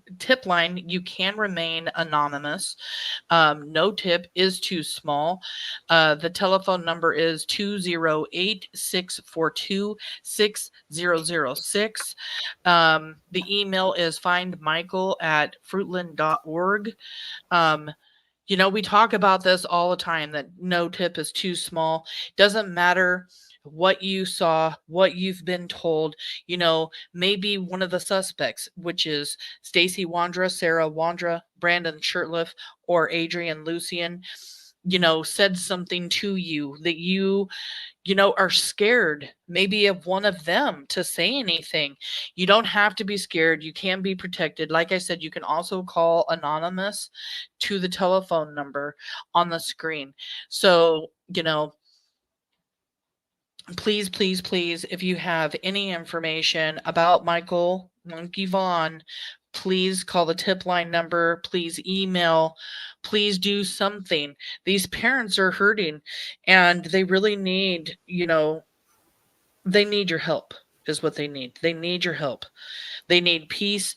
And one of these days, somebody's going to come forward with the piece of information. I actually think that when indictments come out, they're going to go down anyway. I think enough evidence has been collected, but that doesn't mean that they don't want more information. So please, if you have about any of the suspects, about Michael's disappearance, or where he's at, please call Fruitland Police. Law enforcement works very close with Brandy and the family. Brandy and Tyler are not suspects. They are not suspects. If you're hearing anybody talk about the fact that they are, just ignore it and set the record straight, because that needs to be done. If I forgot what I was going to say. I saw a comment that was just like, what? Yeah, it's getting late.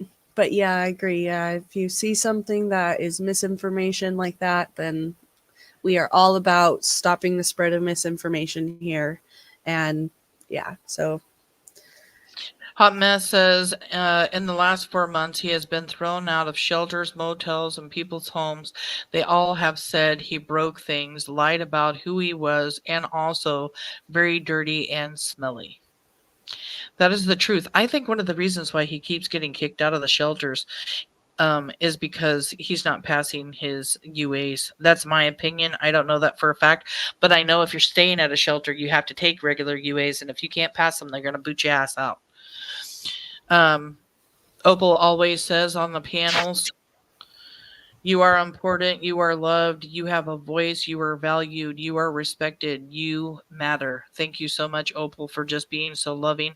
Light up the chat for Michael Monkey Vaughn. Halo Art says, yes, please do that. And while everybody is doing that, I'm going to play a little intro or a little ending that I made for Monkey. It's just us sending Brandy and Tyler all of the love in the world and their family, because we know that they're hurting. Michael's very important to us. We do have Michael Vaughn Case Revisited over on Facebook, if you guys want to go over, because we're just discussing things there. And we're excited to cover more for him. And Brandy, if you're listening, we love you. We're here for you. Thank you guys so much for being here. Don't forget to hit the like. Don't forget to subscribe. don't forget to stick up for Brandy and Tyler as people are attacking them. It's been going around lately. So we appreciate every single one of you guys. Thank you for being here. Have a good night. Take care, everyone.